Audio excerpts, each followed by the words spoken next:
Yan. Nagawa tayo ng carrot cake. First, may carrots na akong ginadgad. May flour, baking powder, may egg, may lemon, may sugar, and of course, may milk, and lagyan natin ng raisin. So, yan po Then, check natin until mamaya.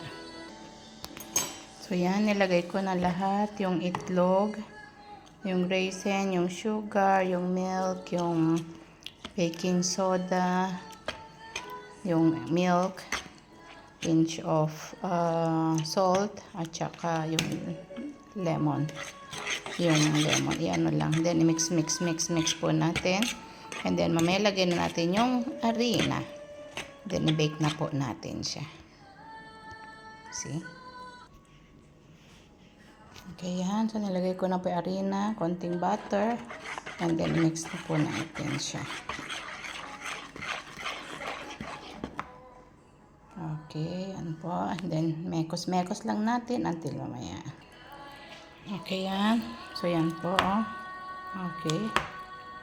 So, kailangan mix po natin siya para maging maayos.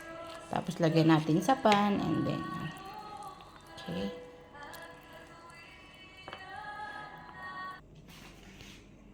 And so, ayan po.